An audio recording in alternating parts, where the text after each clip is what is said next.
and we'll move into our informational reports, which is item 16. And 16A is an update on guidelines for harvest management in Nevada, progress and timeline. Game Division Administrator Brian Wakely, informational. The Game Division will provide the Commission with an informational report on the progress towards compiling the existing guidelines for harvest management in Nevada, summary of public input, and propose a revised timeline for completion. Mr. Wakely, do you have a PowerPoint for us today? Yes, Mr. Chairman, I do. All right. Are there any questions of Mr. Wakeling before we flip sides of the table? I don't have a question, and maybe my comments would be better served at the conclusion of what you're going to say, so I don't step on anything or contradict worse yet. So I would just like to put a placeholder, and then I would like to make some comments relative to this effort at the conclusion of Mr. Wakeling's presentation and commission questions. Okay, you'll be on deck for that. Thank you. So let's flip to the other side of the table. We'll have the presentation, and then we'll have questions.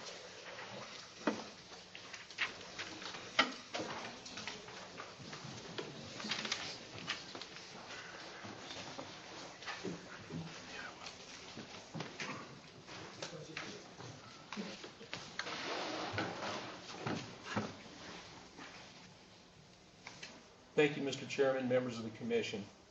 Brian Wakeling, Game Division Chief, Nevada Department of Wildlife.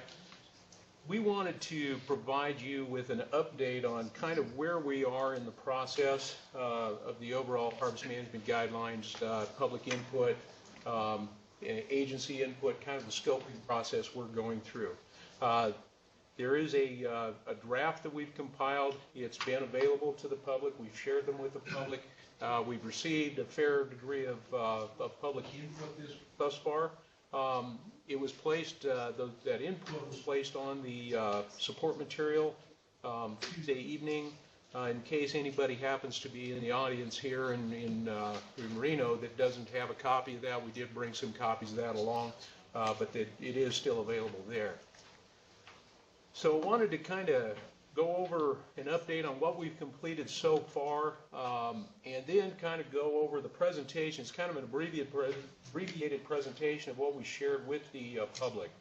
But on August 8th, I gave the Commission the initial briefing on what our intent was with the overall harvest guidelines process. Staff spent August and September gathering data and trying to, I used that data to compile the draft. My intent with that draft was to capture our existing processes and procedures, not changing our objectives. And it was an oversimplification of the overall draft. If any game biologist you spoke to could point out places where I had missed specific steps, but the attempt was to actually capture what it is we manage towards. And we gathered that from our existing guidelines, our existing objectives that occur in any variety of areas, from management plans. We talked about the elk plans, the elk sub-plans, mule deer plans, and things of that nature. On October 20th, we did a media release and an email blast announcing town hall meetings and the availability of the draft. We also had a local radio station pick it up, do an interview with Chris Healy on that day. There was an article released in the Las Vegas Review-Journal on October 28th. And then we actually held the public meetings. And what we did is we held a 2-hour town hall meeting. We did it for the agency from 2 to 4 that day, and we did it for the public from 6 to 8 and that evening. We conducted those in Reno, Vegas, Ely, Elko, and Winnemucca. So within a week, we did 10 different meetings where we solicited input. We had about 70 agency, I think it was 69 was the actual number, and 94 was the actual number of public that attended these meetings. We did have some repeat attendees in some of the meetings, but overall, it's probably at least 90 individuals from the public that showed up and provided input. We did have a couple of commissioners that were able to attend those meetings and see what the flavor was. And depending on where you were around the state, there were a variety of different inputs. There was, following our meeting in Reno, there was a letter to the editor that was sent to the Reno Gazette-Journal. And on November 9th, there was an article from one of the attendees, who's a reporter for the Winnemucca Buckaroo News, posted a report on that.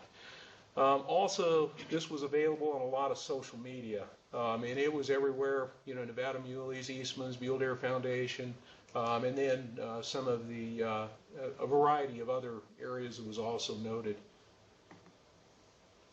So what we've provided so far is input.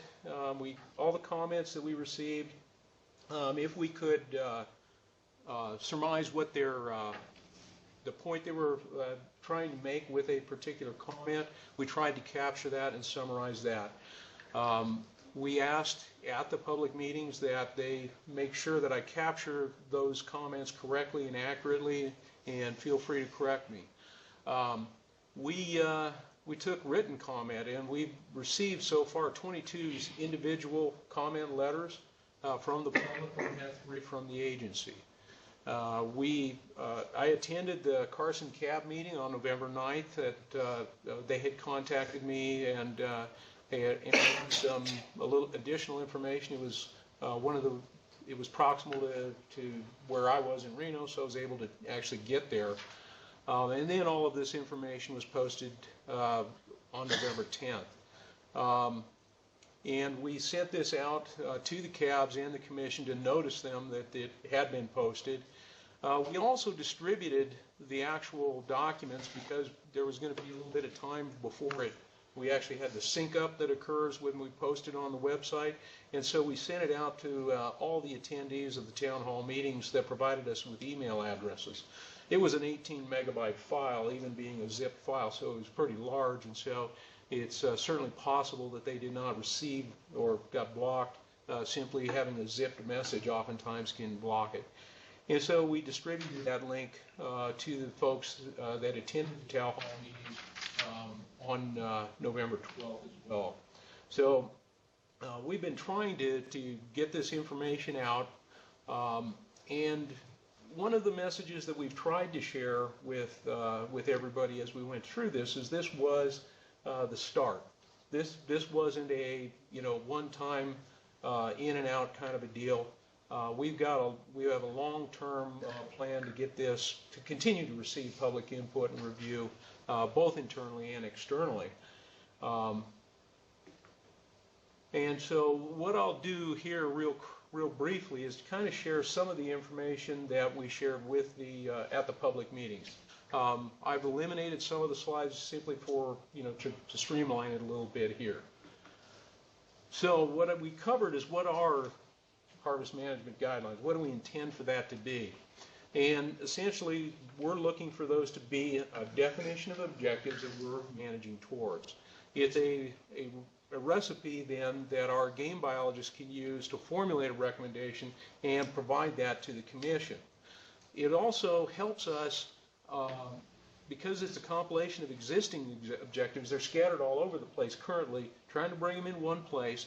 And what our hope is that this will provide us with a venue by which we have better dialogue with the commission, better dialogue with the cabs, and better dialogue with the public.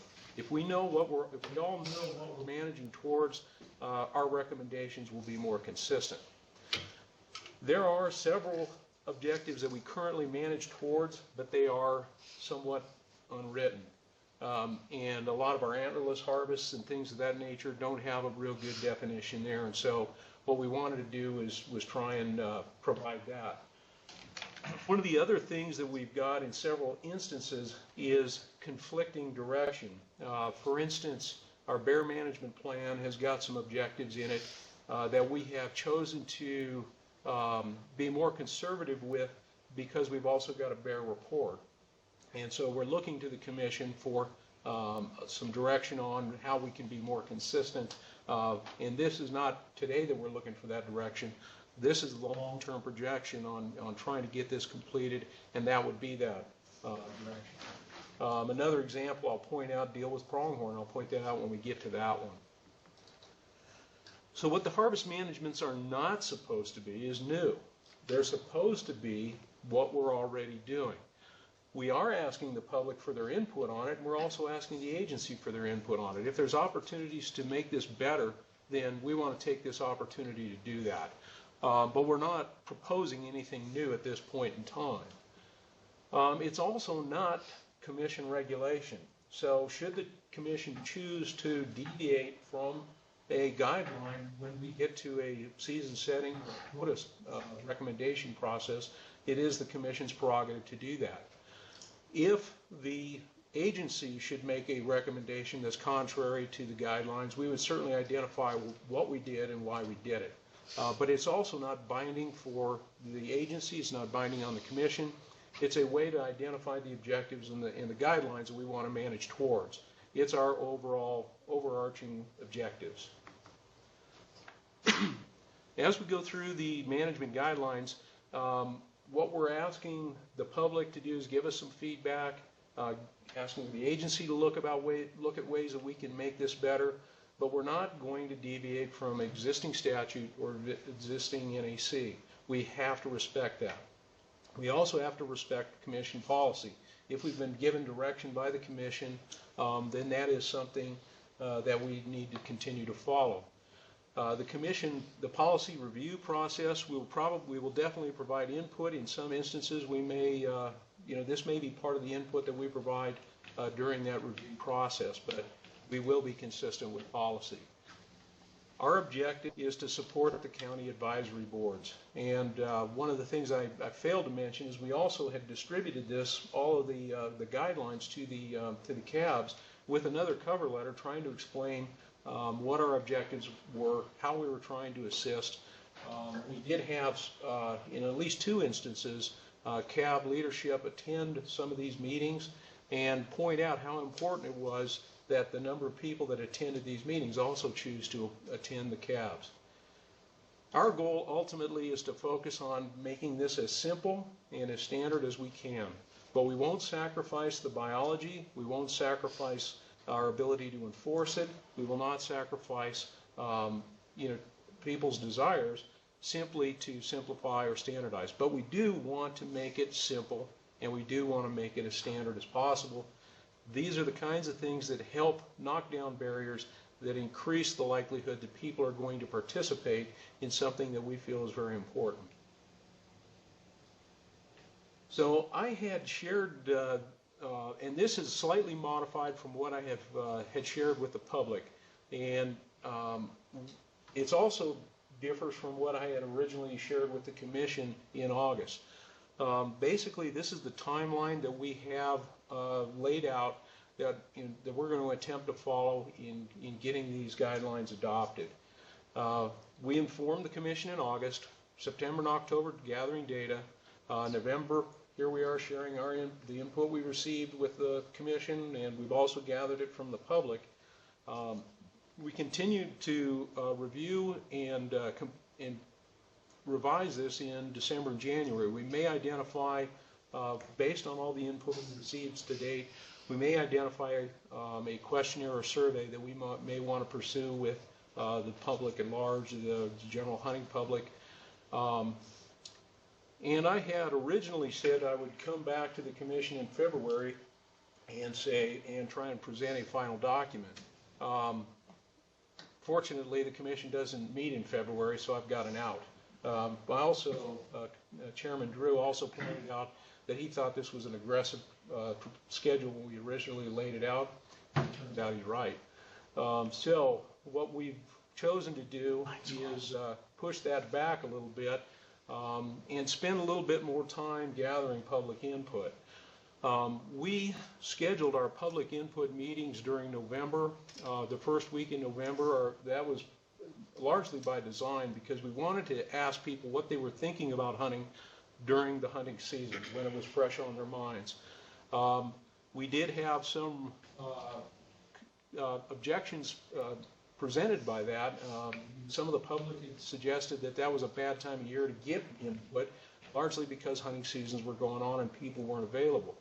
We tried to schedule it during a time of year when we thought we'd have the least hunts going on, but Some people admittedly were hunting.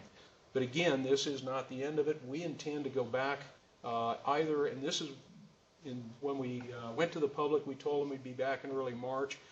Depending on the timing of the input and the information we receive, whether or not we need to conduct a survey, it may be as late as April. But we will go back out, we will notice it again, and we will hold another set of town hall meetings where people can share their thoughts and ideas with us.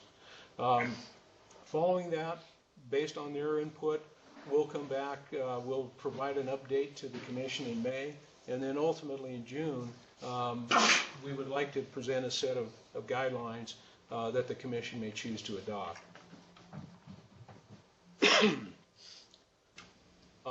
What we shared with the public also includes some of the comparative data and past performance. This is just so people know how Nevada's been performing and how Nevada performs in relation to some of the other states. This is where we were really looking for people's ideas. Within this graph, you can kind of see that, and this deals with mule deer. Mule deer, we have a buck-to-doe ratio guideline within our mule deer plan that says we'll manage for 30 bucks per 100 does.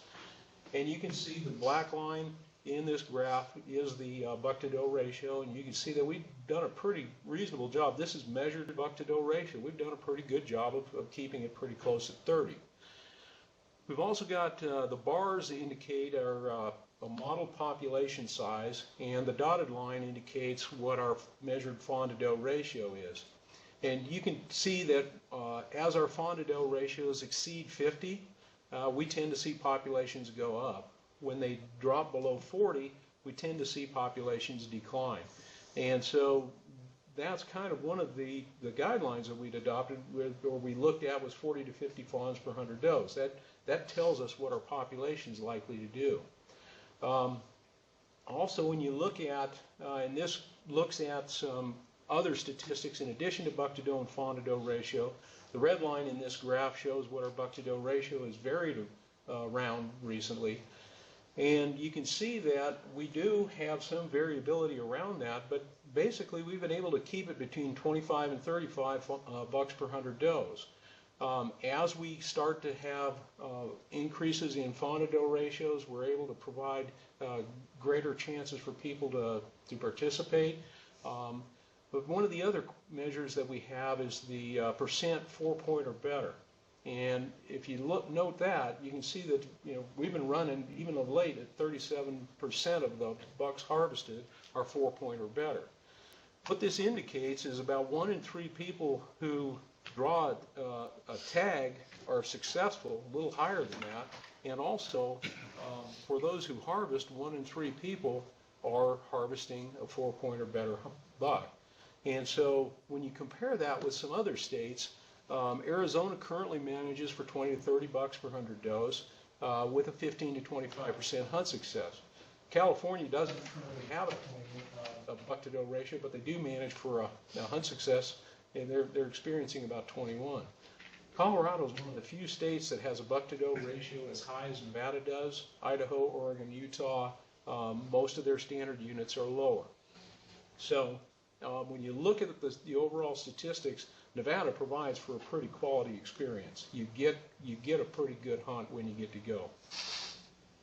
Moving on to pronghorn, and this is a species, buck-to-doe ratio is the hunt success, and what I've shown on every one of these graphs is what resident rifle buck hunters, what their hunt success is. And so it's declined a little bit over time, but still, 7 out of 10 hunters are killing bucks on those pronghorn hunts. We've also got a measure of the quality. I did not present it on this graph, but we asked for horn length on it as well. And this is one of the other places where we've got a little bit of differing direction, if you will. If you look at the pronghorn plan, it dictates that we would manage for 20 to 30 bucks per 100 does. The red line on this graph clearly indicates that we're not doing that. We're managing more conservatively. When you compare this with other states, we're pretty much in the middle of the pack here. There's a lot of other states that do the same thing. Arizona has a 20 to 30 buck per 100 doe objective, but they're currently at 36. Colorado's got 39, Kansas 29, New Mexico 39, Oregon 31, Utah, and then you get to Wyoming, where they're leaning pretty hard on their doe segment at times, and so that can certainly influence the buck-to-doe ratio going pretty high. Now, talking about elk just a little bit, this is one of the most frequent comments that we received, really kind of gets at this. If you look at the elk tags that we were issuing in 2000, we were issuing about 1,500 tags. Currently, we're just over 11,000. What we've seen is a dramatic increase in the number of tags we're offering. However, the harvest has not gone up at the same rate. And so what may not surprise you, is that one of the biggest comments that we receive deal with hunter crowding, hunt success for the elk. But the thing that we're really trying to target here is a lot of those elk subplans. We're trying to achieve population objectives, and in order to do that, we have to put a number of hunters out there to be able to harvest those animals and keep them within subplan objectives.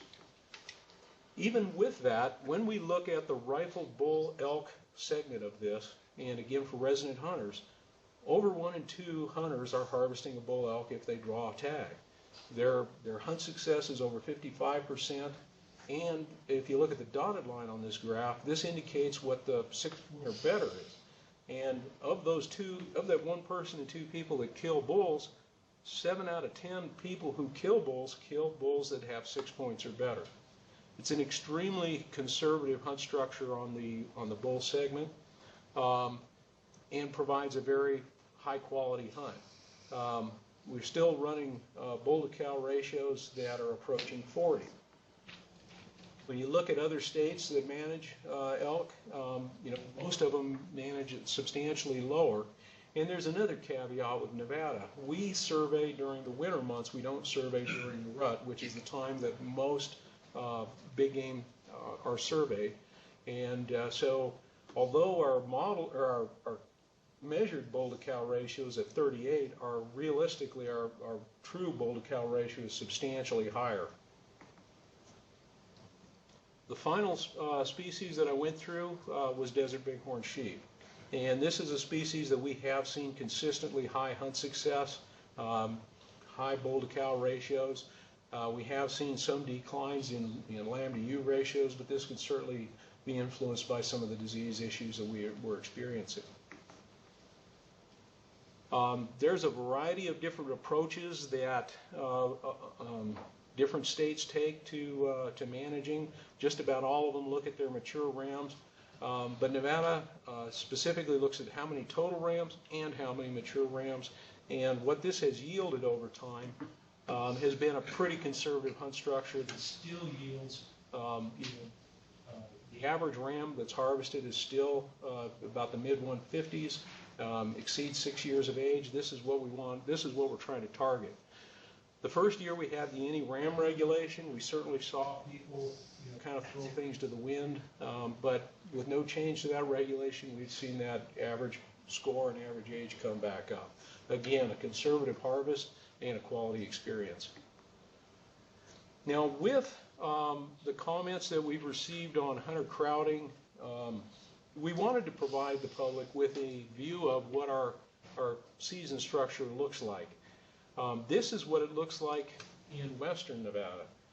Eastern Nevada is far more complex than this, and so routinely we hear people say, well, you need to put that hunt at its own time to reduce hunter crowding, and there needs to be no overlap. And so I was pretty fond of saying, yeah, great, the first thing we're going to do is have a little contest to name that month, because the other 12 already have names.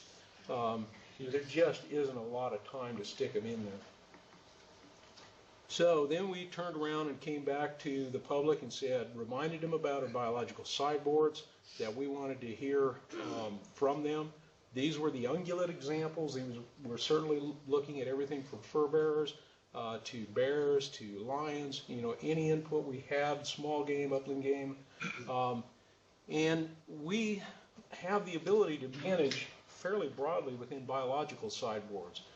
But for instance, you could manage as low as $10 per 100 does, or you can manage as high as $40 per 100 does.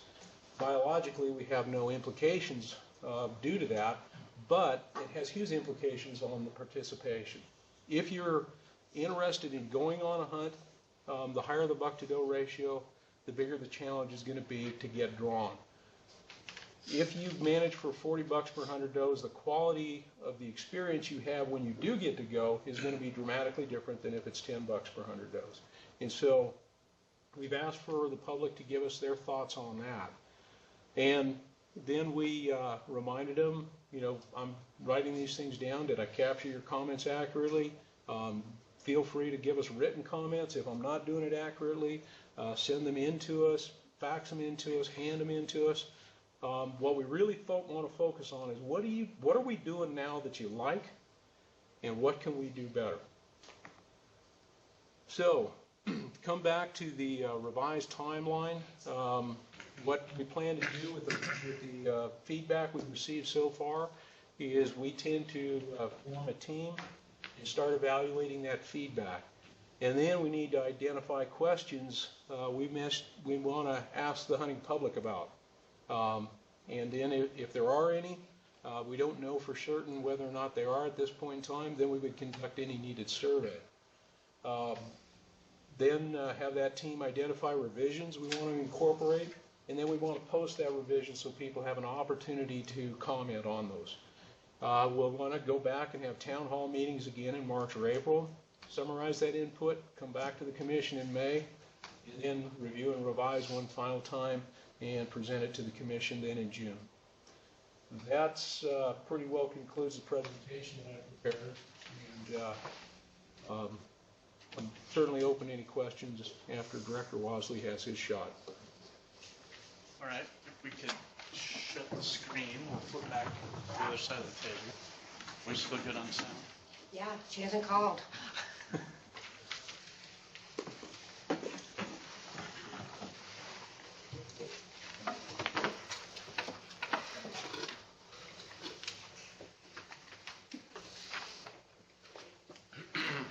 All right, Director Wasley, you're up. Thanks, Brian. Thanks, Chairman Drew. I guess I really didn't anticipate maybe the pushback or some of the fallout that's resulted from these town hall meetings. And I don't know if you as commissioners have received much correspondence, but I just kind of wanted to speak to the process generally and Brian's efforts here. And I guess initially I would just like to say that it's really been surprising to me, whether it's from the hunting public, from the NGO community, from industry, that all the different factions that exist out there have been able to, portions of each of those factions have been able to identify something about this that either offends them or that they're distrustful of. And I would like to point out a couple of things that were clearly articulated in Brian's presentation that we want to hear from you. There were 5 two-hour listening sessions, and 10 hours of nothing but listening and public input had created quite a bit of interest and concern, as indicated by the number of emails that I received and the correspondence and phone calls and other things. And I think that a couple of points that Brian made that I'd really like to reiterate is that this is, at this point, nothing new. The only new aspect of this is that we haven't gone out and said, what do you think?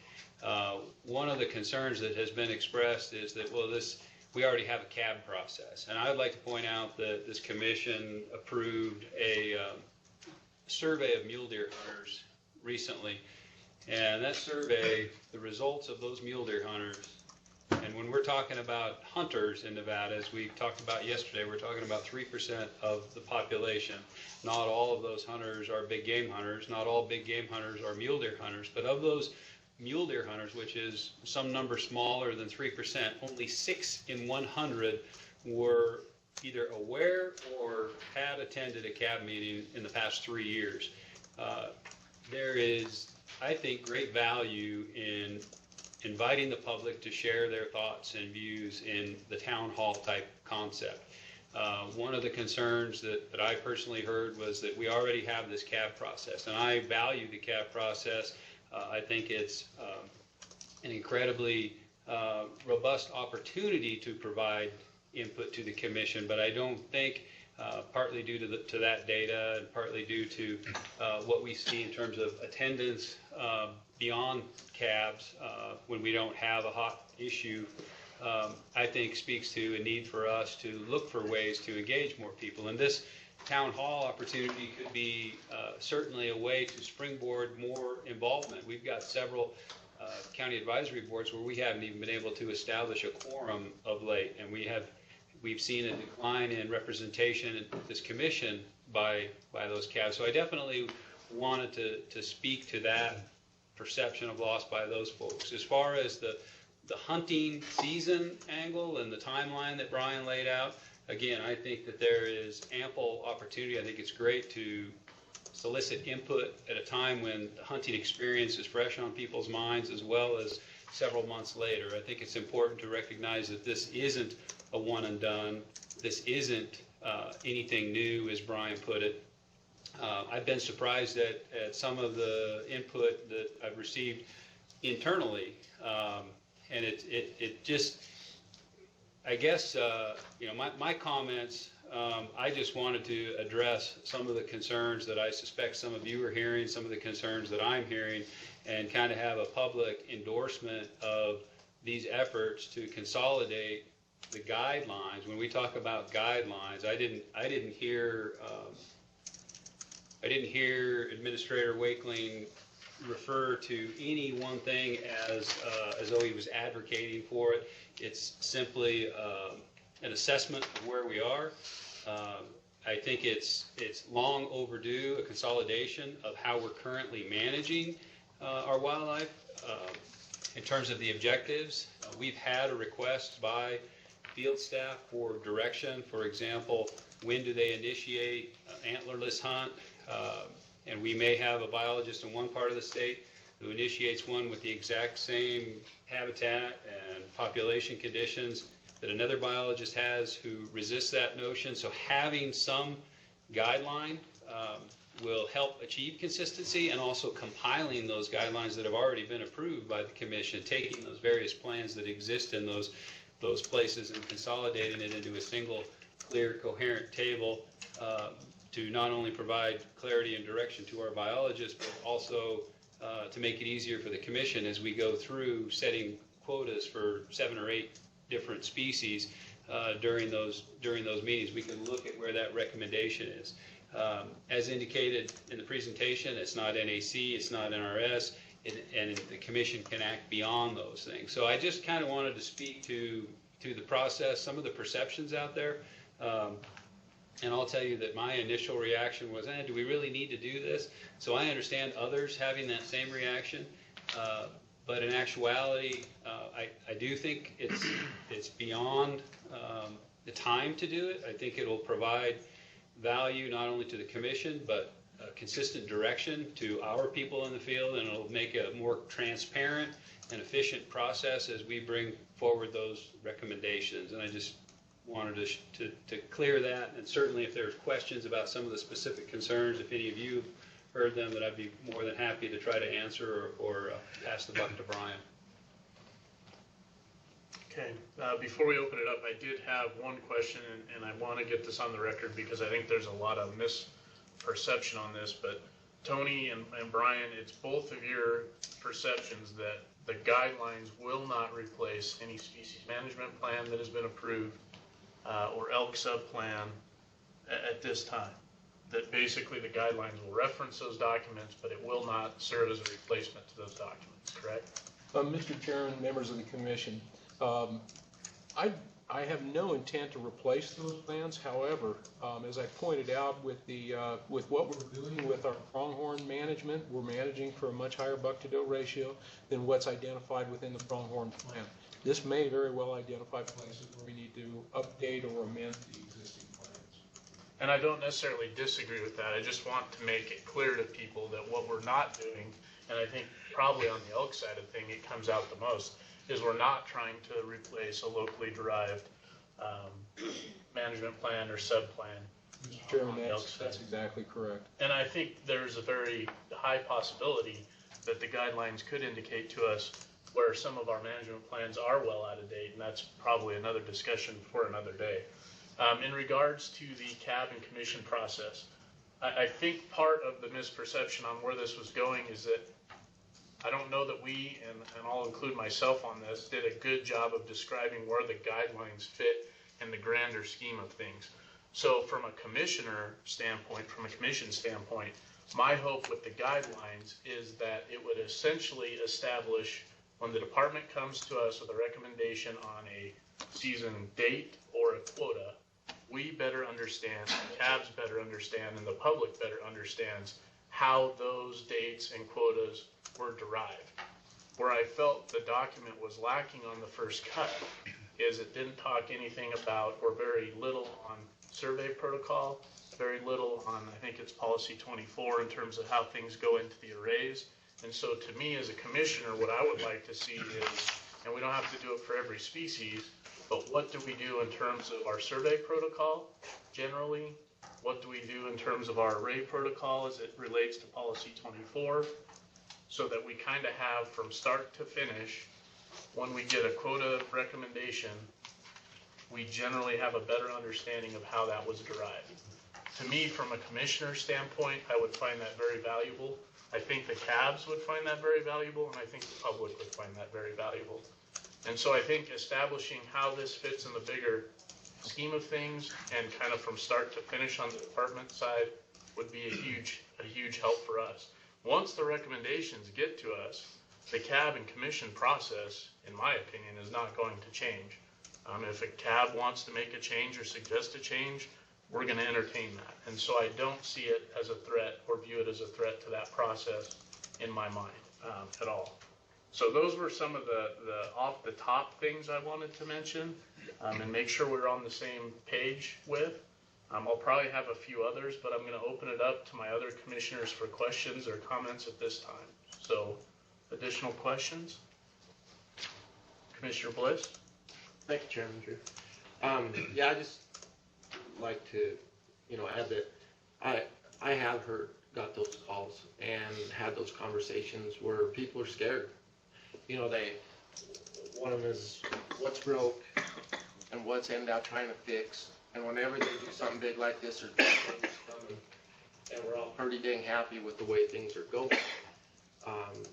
They're happy to be residents in Nevada and have the hunting quality that we have, and they're afraid that at least these two individuals that I spoke with were afraid that we were going to do something as far as maybe shorten seasons, put more people, lower buck ratio, or and kind of go backwards from where they're at right now, because they're pretty proud of and enjoy where we're at. And as far as the CAB participation, I kind of look at, it's bad that some of the CABs didn't have meetings this year this time. It frustrated me that some didn't. I think it's a responsibility to make sure that you try to have that and provide that opportunity for the public to participate, and I mean that's what it's set up for. And so that bothers me a little bit. But I think if things are going smooth and people are happy, you don't get the people showing up. They're good with it. As soon as something changes, then that's when they all show up. And so I think if it's kind of going, I think the department's doing a pretty good job and everyone's pretty happy. But I think just if and I'm sure all this I didn't get a chance to make it to the meeting in Ely, but I'm going to attend the next ones. And but just so people are confident, they're not nervous, they don't know if there's like a hidden agenda behind something. That's their biggest fears, I think. In general, they're happy with the way things are. So.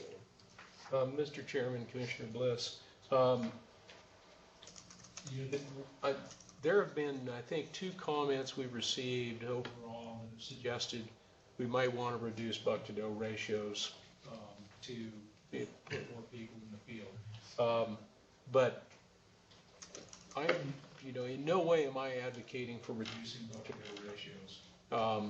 some of what we've talked about is managing for a range rather than a point, because, in just looking at the data of what we've managed for, that we've been pretty good at doing that, and trying to keep a method by which we can kind of standardize and keep things a little bit more stable over time, but not, it hasn't been my position to advocate for a reduction in buck-to-bill ratios and bull-cow ratios. I want it to be on the table so everybody knows what we're truly managing for. Some of the feedback, or I think probably the predominant feedback that I've received so far is that, and just to put it bluntly, not everybody's happy with this length of seasons, the hunter, the experience they're having, and I'm speaking predominantly about antlerless elk hunts. There's a big perception that hunter crowding is an issue, that hunt success is an issue, that overlap. One of the most common comments we're getting is try and reduce the overlap of weapon types in different seasons. That isn't something that we're suggesting, and ultimately, those are the kinds of things that if we need to do a questionnaire, those are the kinds of things that we need to try and narrow down. If you ask someone whether or not they want to have a long season, they're going to say yes. If you're going to ask them if they want a season with very little crowding, they're going to say yes. But how do we achieve our objectives that are established within the sub-plans without trying to increase the harvest? And so if people, some people expressed interest, we had one comment, keep it a 5-week season. 5-week season, people can manage hunter crowding all by themselves. We've had other people suggest that, maybe what we need to do is have more shorter seasons. And so there's a lot of different approaches to the trying to solve the issue.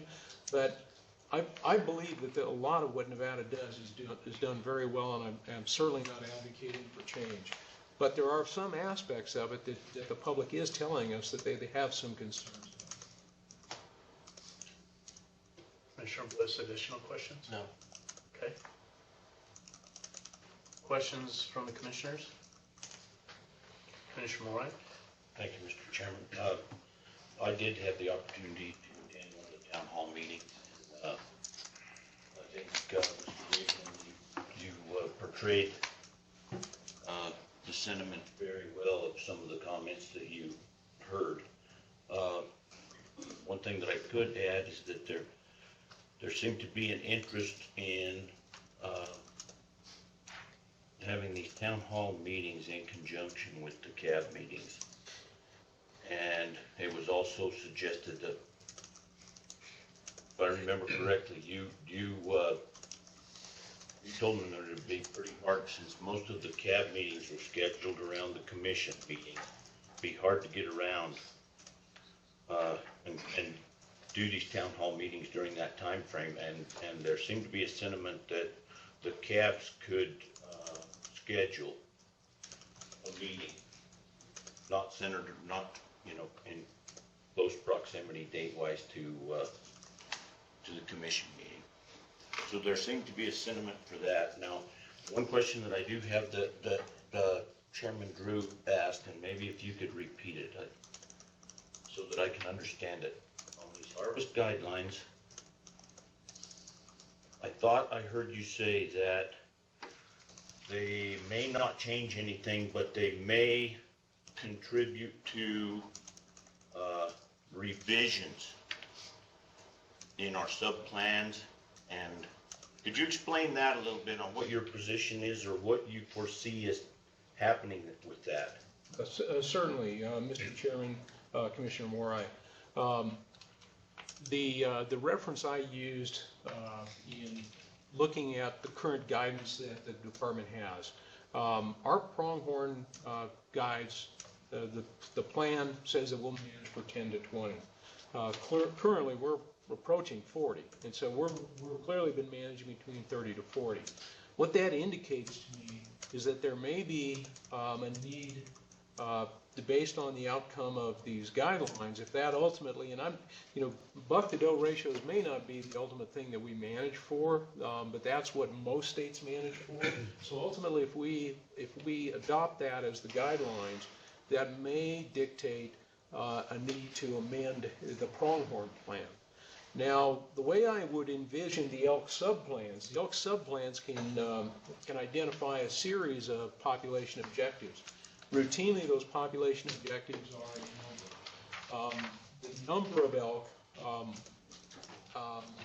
There are strengths and challenges associated with using a number, but it could be forage use that elk accumulate or use in a particular area.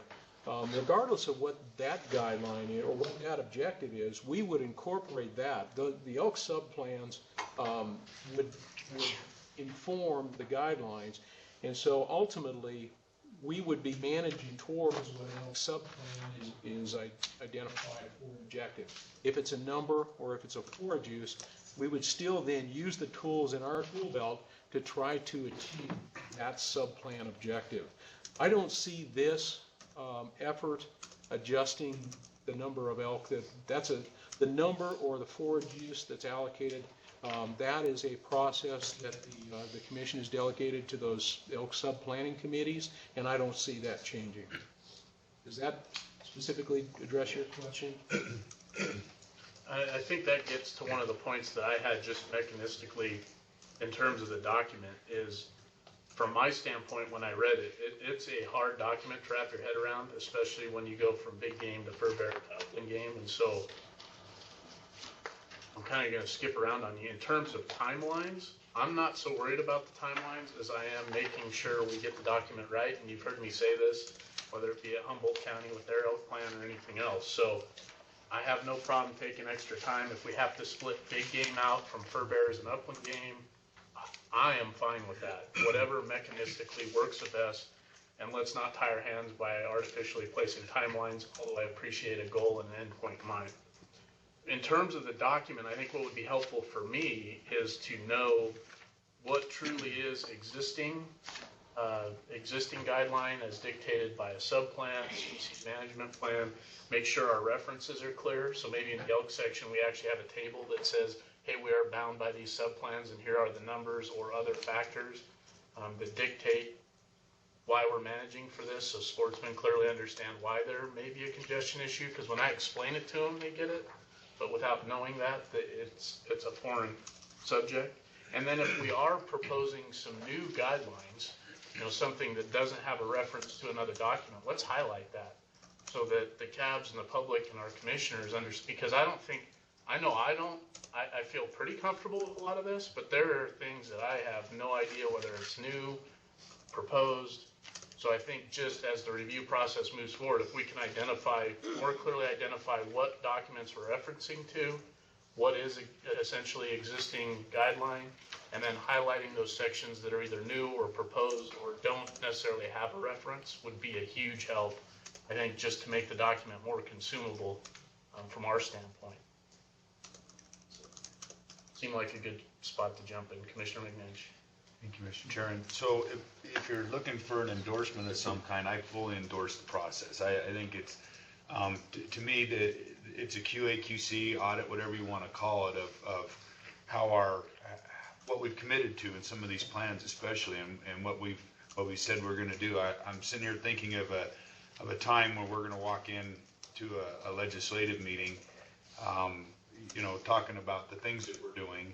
And somebody that is generally well prepared, like Assemblyman Hansen generally is going to come forward and he's going to say, well, you say that you're doing this, but you're really doing this.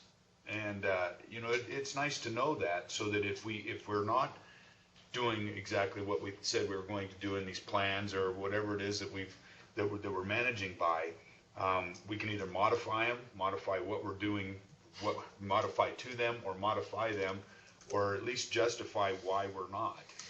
It's nice to have an awareness, and I think that's what this is creating for me. And it doesn't change biology from the department's standpoint. Biology is what it is, and you guys present that, and we're dealing with this social thing again, and that's what, I don't know what the pushback is. Maybe that's a function of the urbanization of the state of Nevada that I threw out yesterday. There's general distrust. There's no reason to distrust this process, but I think you're seeing it among sportsmen. And that's driven by fear of change, you know, and I don't know, other than just continuing to plow through it and let your actions speak louder than your words, I'm not sure how you deal with that. I think you're headed down the right path. In my mind, it makes total sense. I appreciate it. And I think you got to keep chipping forward despite the criticism that you might get. And I think that overall, there's still a pretty quiet majority of folks out there that are not saying something because they're generally okay with where you're headed, and they understand. And I think that you just got to plow forward with it. I liked what I saw today. It helped me put things in perspective. And I do have comments on the cab stuff that I'll throw out later on in another agenda item. So. Additional questions? Okay, Director Wasley, anything else? Yeah, I guess I would just like to thank you for your constructive comments, as well as Commissioner McNitch, Commissioner Bliss. I appreciate, the constructive nature of those, and I think to your point, Commissioner McNitch, there is an element of distrust here and I don't know if it's because this is a new process where we haven't had this town hall concept to just ask people, what are you thinking? What are you thinking? But to your point, Commissioner Bliss, I think if people are happy, I think that's good input. It's good to know. We don't want anything to change is still input. But what I've seen is that as you identify factions, whether it's industry, whether it's guides and outfitters, whether it's NGOs, whether it's sportsmen, whether it's biologists, each faction has identified a different perception of loss in this, and none of those are consistent. Biologists internally are concerned that it may give too much authority or control to the commission. The commission may be concerned that it's going to give too much autonomy to the department to reset objectives. NGO, there's different losses, and I don't see validity in any of them, but they all underscore the inherent distrust that exists out there. And I think that as commissioners and as CAB representatives, if you hear some of those concerns, please encourage people that are content with where things are to express that, because that's valuable input as well. And I think I can understand people being concerned that it's something new and that somebody's thinking that we're trying to go in a different direction. And I don't see that. I don't hear that. And that's not what Administrator Wakeling presented today. And I think that it's really important that we compile all the direction that we are supposedly operating under commission authority, commission approval, commission direction, whether it be in a plan, harvest guideline. But this, first and foremost, to me, there's three aspects of this. Initially, it's compilation of what we're currently doing, and having that in a single place to be able to clearly and concisely share that with biologists as well as CABs and commission. Secondly, assessing, looking for discrepancies that may exist between an existing plan and what we're doing. And then thirdly, refining that to alleviate those inconsistencies where they may exist. So I appreciate the comments today, and I hope that those who have maybe had some mistrust in this, or those that that do, this has been helpful for you to address some of those concerns. And just as a follow-up to that, one of the things we may want to consider adding is recommendations moving forward. So what this guideline process has given us is, hey, we may need to look at updating the pronghorn plan or something. So people understand that the guidelines aren't necessarily going to change those things, but there are some things we've identified through this process that the next step may be to address those. I think that would help, kind of next steps, action item, whatever. It would help alleviate the fact that what we're trying to develop is a document that shows the existing practices, but that has exposed some updates that we need to do, and those would be recommendations for moving forward. Rather than I think the perception was, maybe this document isn't exactly what we're doing, and we don't know enough to, because I ran into this, I don't know enough to tell what is actually what we're currently doing and what is newly proposed. And I think if we can come up with a creative way to show people, what is referencing things that are already being done, what's proposed new actions. I think that would help, and then maybe some recommendations for things going forward. So folks understand we're not trying to throw out the elk sub plans. We're not trying to throw out the existing Pronghorn plan. I think that would alleviate a lot of that fear. And I would offer, Mr. Chairman, if I may, that what we're trying to compile here, there are no new recommendations, there are no new proposals. This is simply compiling what's currently occurring, or an attempt to do so. And there won't be, the department does not maintain the ability to move forward in any direction without the open, transparent participation of the CABs and approval of the commission. So, there's no desire or expectation that will occur. And Mr. Chairman, from this point forward, what we can do is ensure that, the stuff that we propose new based on what we can clearly identify that as new from what we have compiled so far. What I tried to share with the agency and what I tried to share with the public was I may have not captured entirely accurately within this document every aspect of what we currently do. But, for instance, the antlerless harvest, that is essentially the things that we consider. It just hasn't ever been written down anywhere. So it's what we do. But what I've asked from this point forward, I don't want to spend a lot of time trying to nail down everything we do now, but I do want to make sure that everything we like we still capture, and anything we want to propose new and how we can improve it, we capture that, and we can clearly identify that deviates from what we're doing now.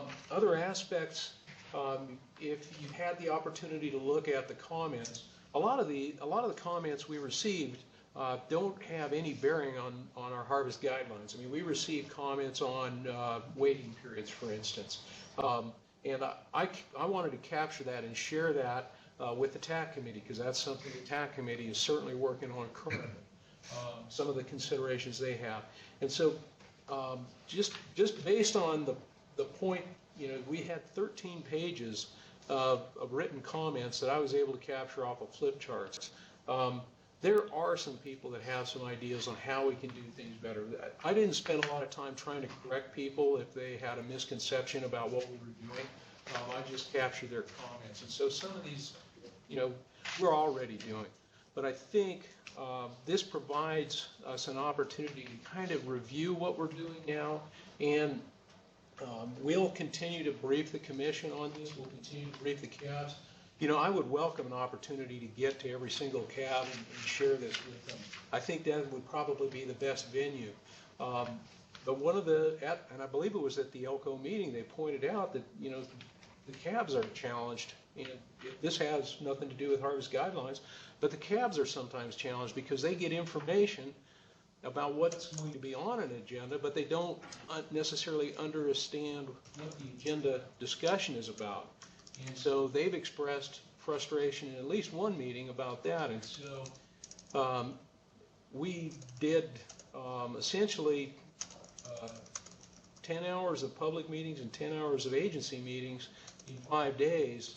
And it's virtually impossible to reach out and do that. I would say it's literally impossible to do that for each of the CABs unless they extremely strategically had their meetings during that 2 weeks before a commission meeting. And so I'm kind of babbling here, and I apologize for that, but what we're trying to do is capture as much information about anything that the department or the commission has the authority to deal with, and we'll share that. We don't expect to address every aspect of it through the guidelines process. Okay. Additional questions? All right. Thank you, Mr. Wakeling. Thank you. Director Wasley. Appreciate it. We'll close item 16A.